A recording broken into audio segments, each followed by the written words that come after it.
And પાવરની વાત કરીએ તો રિઝલ્ટ્સ વીક આવતા જોવા મળ્યા છે. માર્જિન્સ અને પ્રોફિટ એસ્ટિમેટ્સ કરતાં ઓછા આવતા જોવા મળ્યા છે અને નેટ પ્રોફિટની વાત કરીએ તો લગભગ 51% ઘટાડો જોવા મળ્યો છે. 1928 કરોડની સામે 951 કરોડ થતા જોવા મળ્યા છે વાય ઓન વાય બેસિસ પર. અને રેવન્યુની વાત કરીએ તો એક મામૂલી વધારો થતો જોવા મળ્યો છે 0.4%નો. ત્યારબાદ એબિટામાં જોઈએ તો 23% ઘટાડો જોવા મળ્યો છે. 2842 કરોડની સામે 2184 crore Y on Y basis પર. અને માર્જિન્સની વાત કરીએ તો 24%ની સામે 18.5% થતા જોવા મળ્યા છે વાય ઓન વાય બેસિસ પર.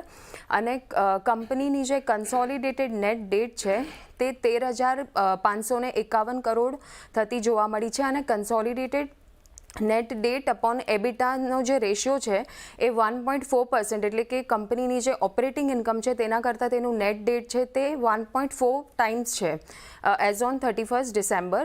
અને JSPLના જે ઓનગોઈંગ પ્રોજેક્ટ્સ ચાલુ છે અત્યારે, તે છતાંય કંપનીએ એક નવું કેપેક્સ અનાઉન્સ કર્યું છે હાલમાં. કેરીડ ફોરવર્ડ કેપેક્સ 7,388 કરોડ છે, જ્યારે નવા કેપેક્સની જે જાહેરાત કરવામાં આવી છે તેની વેલ્યુ છે 16,000 કરોડ.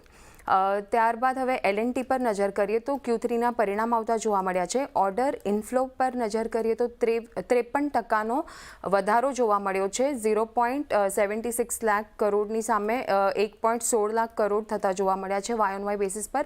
અને ઇન્ટરનેશનલ ઓર્ડર્સની વાત કરીએ તો 62,060 કરોડ જોવા મળ્યા છે. ટોટલ ઓર્ડર્સ ઇનફ્લો જે છે તેના 53% એ ઇન્ટરનેશનલ ઓર્ડર્સ છે કંપનીના. અને નેટ પ્રોફિટ પર નજર કરીએ તો 14%નો વધારો થતો જોવા મળ્યો છે વાય ઓન વાય બેસિસ પર. અને રેવન્યુમાં 17%નો વધારો થતો જોવા મળ્યો છે, એટલે 64,668 કરોડ થતા જોવા મળ્યા છે. એબિટાના ફ્રન્ટ પર જોઈએ તો 8.6%નો વધારો 6,255 કરોડ નોંધાઈ છે એબિટા. અને માર્જિન્સની વાત કરીએ તો 10.5%ની સામે 9.7% આવતા જોવા મળ્યા છે margins Y on Y basis પર. L&Tનું કહેવું છે કે Q3ના ઓર્ડર્સ ઇનફ્લો અત્યાર સુધીના હાઈએસ્ટ એવર ઇનફ્લો છે તેઓના. અને L&T કંપની FY25ના ઓર્ડર્સ ઇનફ્લો ગાઈડન્સ માટે તેઓ કોન્ફિડન્ટ છે. અને તેઓની પ્રોસ્પેક્ટિવ ઓર્ડર પાઇપલાઇનમાં અત્યારે 5.5 લાખ કરોડ જોવા મળી રહ્યા છે.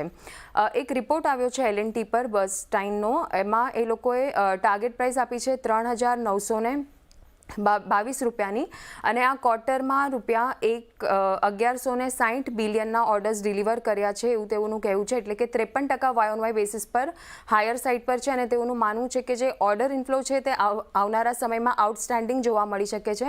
અને રેવન્યુ પણ ડોમેસ્ટિક એન્વાયરમેન્ટના લીધે એક્ઝિક્યુશન સ્લોડાઉન જોવા મળી શકે છે. અને માર્જિન્સમાં તેઓને સારા માર્જિન્સની અપેક્ષા આવનારા સમય માટે છે. અને વર્કિંગ કેપિટલ પોઝિશન્સ અને રિટર્ન્સ માટે તેઓને આવનારા સમયમાં મજબૂત આવતા જોવા મળી શકે છે એવી તેઓની અપેક્ષા છે.